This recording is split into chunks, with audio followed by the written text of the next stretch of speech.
오늘이 동지기도 3일 기도 입제일이며 또 동지날이 월요일이므로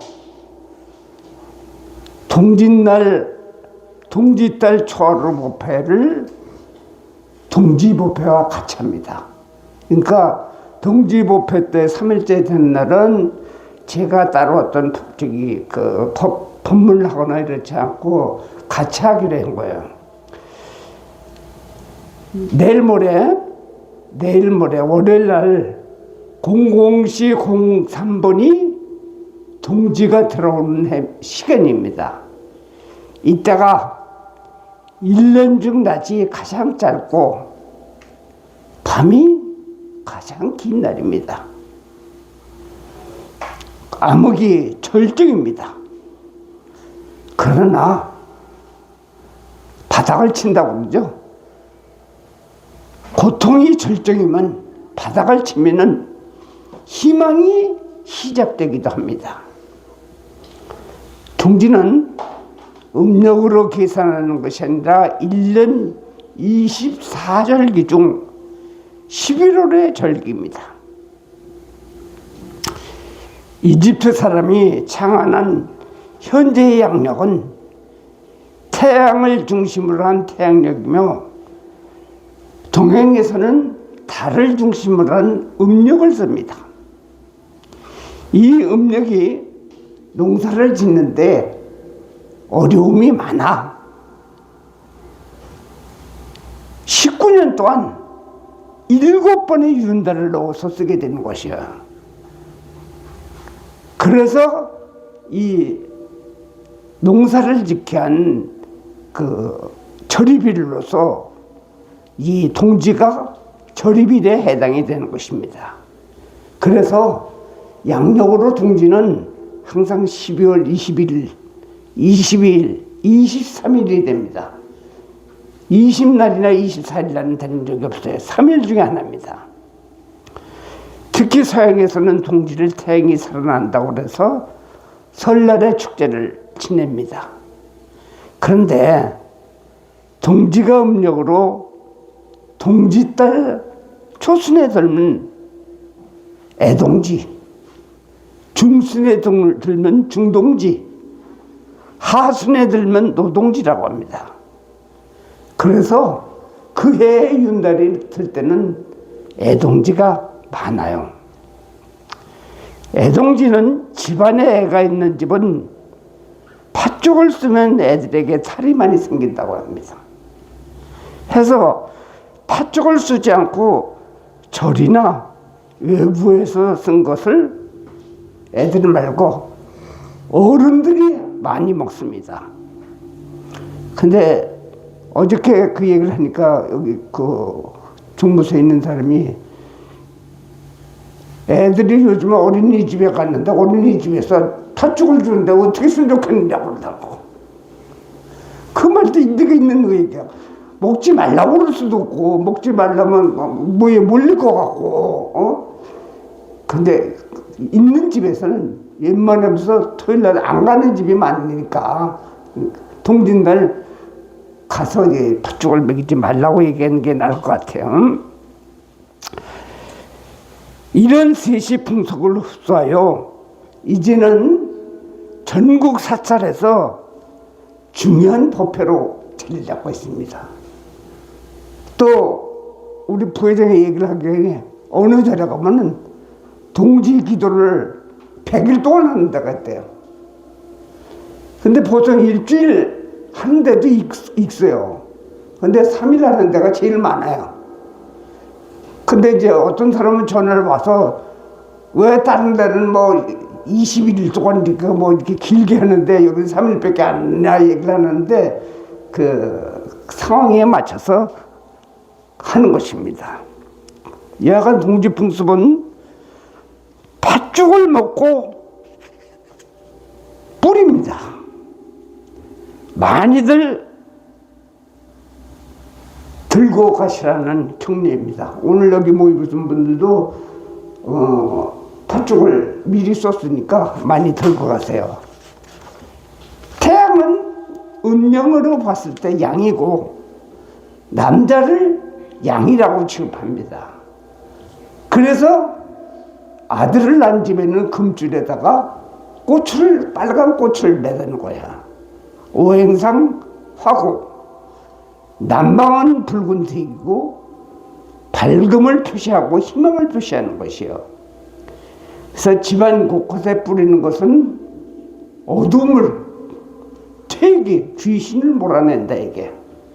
그 중에 이제 대표적인 것이 선덕여왕 때, 삼국시 때 직이라고 사모하는 청년이 죽어서 그 팥죽을 살아생전에 나빴기 때문에, 팥죽을 싫어했기 때문에, 붉은색을 싫어했기 때문에 팥죽을 뿌리는 유래가 되는 거야. 그러나 이제 우리는 지금에 남아있는 유래는, 풍습은 동지헌말이라고 해서 시댁신고한테 버선을 주는데, 요즘은 버선을 잘 안 신으니까 시댁식구한테 양말을 선물로 하세요. 양말. 환감제. 제주도에서 감귤을 보내놓고 중국에 동지사를 보내놓고, 오늘 여기서도 절에서도 달력을 배포하니까 우리 달력을 못 받으신 분은 전부 달력을 받아가시길 바라고, 제일 중요한 것이 무엇이니까 빚을 청산해야 됩니다. 이 모든 것이 이때가 우리 사는 사이클로 본다면은 연말입니다. 바로 1년을 결산하는 때이죠. 1년 동안에 계획대로 잘 되신 분이 있는가 하면은, 그럭저럭 지내신 분, 어렵지만 겨우 견디신 분, 아주 죽을 맛으로 지내신 분, 여러분들은 어디에 속할까요? 우리는 이 동지보표를 계기로 지난해를 냉정히 돌아봐야 합니다. 무엇이 원인인가를 말입니다. 우리가 불자라면 우리 마음에 뭐가 문제라는 것을 알 것입니다. 서산대사어록에 벽격풍동 신경맞춤이라는 얘기가 있어요. 벽에 틈이 생기면 바람이 불었고, 마음에 틈이 생기면 마가 들어온다는 얘기예요. 즉, 마음 단속을 잘했는가에 따라서 지난해의 점수가 매겨집니다. 학생은 공부하는 마음, 직장인은 근무하는 마음, 부모는 지혜로운 부모. 집에 가셔서 보살님들, 직장 다니는 자손들 보러 직장을 그냥 어떻게 놀고 돈 주고 하는 그런 업체로만 생각을 하지 말고, 자기의 중요한 삶의 어떤 터전으로 생각을 했을 때는 직장에 대한 애착이 생겨요. 또 부모 노릇을 잘했느냐? 그러나 우리 불자들은 부처님과 소중한 인연으로 마음 단속의 비결을 잘 해야 될 때입니다. 그 마음 단속을 비결이 절에 가서 절을 많이 하면 됩니다. 절을 많이 하세요. 그러나 절할 때마다 부처님 도와주세요. 공부 잘 되게 해주세요. 돈 좀 받게, 장사 좀 잘 되게, 이런 집착의 원보다 하심의 뜻으로 하세요. 부처님의 가장 큰 가르침입니다. 아만을 없애고 하심을 가질 수 있는 절을 해야 되는 얘기예요. 하심이 완성되면 소욕과 욕심이 적은 거와 평대의 진리를 알아서 현실 냉정히 직시할 줄 알게 됩니다. 바라자야란도 지난해 점수가 80점 이상의 인생을 그릴 수 있습니다. 동지는 새해죠. 오늘의 본문의 주제가 아주 간단합니다. 불자라면 꼭 지켜야 될 하심이에요. 아만과 아만인 버려야 되고 하심을 갖춰야 된다는 것이 오늘의 본문의 주제입니다. 부처님 제자 중 거룩한 분을 10대 제자라고 합니다. 그 가운데 안하율 존자가 있습니다. 이분은 석가모니 부처님과 사천지간이에요. 매우 총명하고 예술적인 소질이 뛰어났으며 한 가지 흠이라면 항상 너무 잠이 많은 것이 흠입니다. 참선도중 설법을 듣다가 연불을 하다가 잠깐 수시로 자는 습관이 있습니다. 이를 보다 못한 부처님이 크게 혼을 내고 이에 대해서 발심을 해서 이 안하율이 몇 날 며칠째 잠을 안 자고 수임을 했어요. 주변 사람들이 걱정을 했는데 개의치 않고 용맹정진을 하다가 급기야 눈에 염증이 나고 아프면서 실명을 하게 됐어요. 그래도 더 열심히 하다 보니 어느 날 상쾌해지며 광명을 잡고 드디어 앞이 안 보여도 먼 곳뿐 아니라 사람의 마음속까지 볼 수 있는 천안이 열렸습니다. 얼마 후 이 안하율이 대사형인 장모 사리불에게 말을 합니다. 사리불 존자요, 저는 수행의 결과로 두루두루 볼 수 있는 천안을 얻었습니다. 존자님도 하루빨리 번뇌의 그물에서 벗어나 해탈을 이루십시오. 이 말을 들은 사리불은 뭐라고 얘기했느냐? 안하율 존자요, 그대가 천안을 얻었다고 생각하는 것이 바로 아만이다. 아만을 버리지 못하고 하루빨리 너의 아만을 벗어나야 된다. 이 충고를 들은 안하율 존자는 엎드려 참회하고 아만을 버리려고 더욱 정진했다고 합니다. 내가 제일이다. 나는 수행제다. 나 아니면 안 된다. 요즘 젊은 사람들이 제일 싫어하는 얘기가 무슨 얘기인 줄 아세요? 나 때는 하는 얘기야. 그 친구 왜 그런 얘기를 하냐면 여기 계신 분이 나이 드신 분 보면 나 때는 나는 이렇게 왔는데, 그것도 일종의 아만입니다. 내가 얼마나 고생을 해서 터득을 했는데 이 모든 것이 아만이죠. 불교의 선가에서는 이름 없는 노파가 공부를 많이 했다는 스님을 골탕 먹이는 이야기가 있습니다.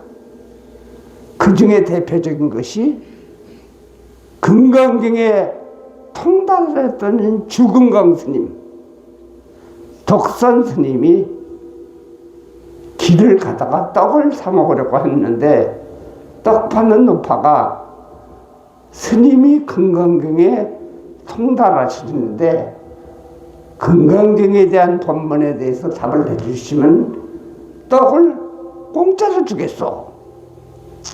금강경에 이런 글이 있습니다. 과거 신불가tum, 현재 신불가tum, 미래 신불가tum. 과거에도 마음을 얻을 수 없고 현재에도 마음을 얻을 수 없고 미래에 내 마음을 얻을 수 없다. 그런데 스님은 과거, 현재, 미래 어디다 마음을 두려고 하십니까? 하고 얘기를 하니까 덕산 스님이 말을 못하고 땀만 줄줄 흘리고 뭐라고 얘기를 해줄지 모릅니다. 이 이야기가 무문권 28지 구양용담에 나오는 말로서 주금강이라고 아만이 가득한 스님에게 일격을 가한 얘기입니다. 우리는 주위에서 남을 비판하기 좋아하고 자신만 올바른 것 같은 사람을 많이 봅니다. 특히 세상에서는 인정하는 계층들, 첫째로 정치인, 언론인, 학자, 수행자, 목회자, 심지어는 무속인들까지도 자기 말이 옳다고 얘기를 합니다. 오늘날 우리 불자들은 불법을 올바르게 일깨워주는 스승이 없습니다. 모든 것을 바깥의 탓으로 돌려서는 안 됩니다. 원수, 정적, 얕잡아 보던 사람, 형, 동생, 자식, 남편, 친구, 부하들도 그 모든 사람이 선지식이 됩니다. 모든 문제는 바로 나에게 있어요. 분수를 알고 스스로 칭찬함을 경계하는 평등의 이치를 알고 인욕을 찾는다 하면 바로 이것이 아만을 벗어나는 하심이 시작되는 겁니다. 여기서 이야기 하나 할게요. 중국에 가면 오대산에 발탑사라는 절이 있습니다. 이 절이 어떻게 생겼는가 하는 유래가 이런 것입니다. 어느 날 이 절에서 만발공양무차 대회 법회를 가졌어요. 누구든지 전부 다 와갖고 마음대로 먹고 마음대로 저걸 내라는 것은 가리지 않겠다는 얘기예요. 그런데 그 중에 사람들이 많이 왔는데 한 여인이 동대승과 개 한 마리를 데리고 와서 절에 왔습니다. 개가 이것저것을 돌아다니고 볼일도 보고 캥캥대기도 하고 대중들은 개 임자에게 화를 내면서 개를 패주고 저 일행을 쫓아내자고 욕을 했습니다. 그러자 이 여인이 대중을 향하여 큰 소리로 여기서 볼일 안 보는 사람이 있으면 나와보라고 하면서 오늘이 무슨 날이라게 이렇게 사람이 많으냐고 물었습니다. 그렇게 대답을 하니까 무차법회라고 대답하니까 가위와 쟁반을 달라고 하더니 스스로 자기의 머리카락을 자른 뒤 쟁반 위에 놓고 부처님 전에 바쳤어요.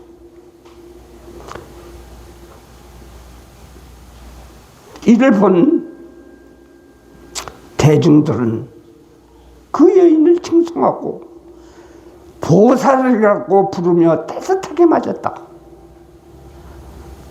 근데 법회가 길어지니까 갑자기 그 여인이 배가 고프다고 하면서 밥을 달라고 조르자 원주 스님, 그러니까 절에 살려면 하는 스님이 나와서 조금 기다리라고 말려하니까 나도 밥 먹을 자격이 있다 며 호통치며 그래서 이제 밥을 한 그릇 주니까 여기 있는 동자와 송제목과 개도 먹어야 하고 나도 임신 중이니 뱃속에 아이들에게 주어야 한다고 더 달라고 막대를 쓰는 거예요. 대중들이 보다 못해 냄새나는 머리카락보다 밥값이 더 들겠다 내쫓아라 하며 다시 욕을 하자 이 여인이 뭐라고 얘기를 하냐면 그러면 밥을 내가 안 먹을 테니까 머리카락을 다시 가져오라.